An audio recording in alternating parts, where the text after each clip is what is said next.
Hi, I'm Steve from Western Edge Gear, and this is John, also from Western Edge Gear. He's been helping me design these packs for the last couple of years, and today we're going to show you how to fit them properly. For reference, John is 5'3", about 120 pounds. He has a 16-inch torso and a 30-inch inseam. And what did we decide? Oh, a 30-inch waist. So that just for size reference. We're going to put a Bullion Butte on him on a 20-inch frame today.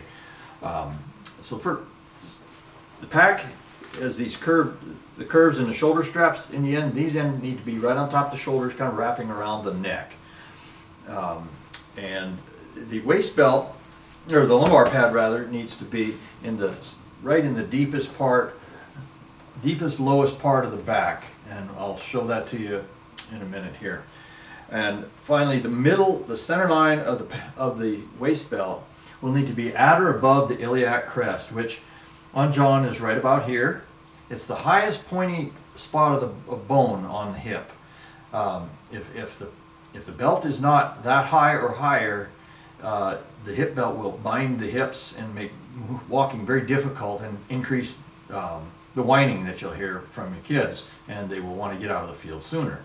So let's go, John, let's go ahead and you can turn sideways here if you would, and so they can see the hip belt, or the lumbar pad. Lift your right arm up here for a minute. See, the lumbar pad is sitting right in the smallest part of in the deepest part of his back. And go ahead and buckle the straps, and then turn toward the camera a little bit so they turn towards so they can see you doing the power pulls. And power pulls help him snug everything up very tightly. So that's the first step. And the next step is what, John? As you pull these down. That's right. And so they're relatively comfortable. Okay, then we check and make sure that that curve in the shoulder strap is on the neck. Now I can tell on him it's a little far forward, so we're going to take this off. Loosen the straps up. Here, I'll loosen the straps here, bud. I'll just loosen these up because we're going to need to start over again. Actually, probably wouldn't need to loosen that, but we will here. I'm going to adjust the shoulder strap height up. It looked like it needed to go up about an inch maybe, or a little less. So we just break the Velcro bond and we slide it up a little bit. I'll move it up about half or 3/4 of an inch. That's what looked like all it would take. Put the Velcro back on there. All right, now we're going to try it again here.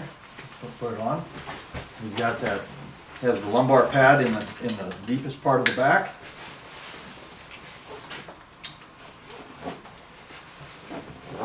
Power pulling those things. Go ahead and pull it forward if you want to.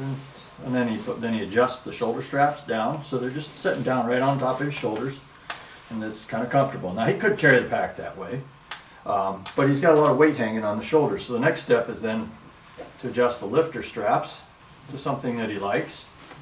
You know,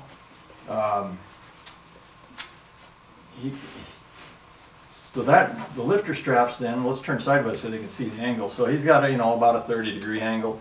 He's getting kind of tall for this frame, but it's still plenty high. But he's getting good lift function there. That helps lift the weight up off of the shoulder straps more.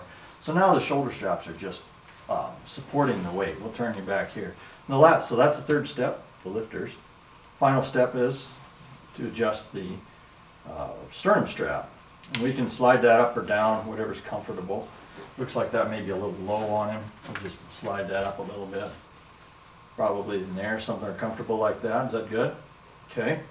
So you don't want to pull that sternum strap very tight. That's just to kind of hold the straps in place. If you pull it too tight, it will make breathing more difficult, especially you start breathing heavily going up a hill or working hard. If that sternum strap is tight, it'll make breathing very difficult and more whining. Finally, we'll just double check that the lifter angle's good. There's a slider on this strap here. Adjust that so it's about at the collarbone height. Nothing scientific here, but it's about at the collarbone height. That allows the lifters to do the most work. And finally, that's the fourth step. Last step is we have the stabilizer straps that run from the belt to the bag. We want to just kind of tug those down a little bit. That keeps the pack from rolling too much. It keeps it from bouncing. If it's loose, it'll want to bounce. So we pull those down. I'll do the other one on this side. So that keeps everything from bouncing. We have a good snug pack. He's getting good lift. I can put my hand under the shoulder straps so so you know he's not carrying a bunch of weight on the shoulders. I think it's fairly well adjusted, and we could put 35 pounds in there and be no problem. He could carry that quite easily. So if you have any questions, give us a call or send us an email and get your kids out hiking. Have a good day.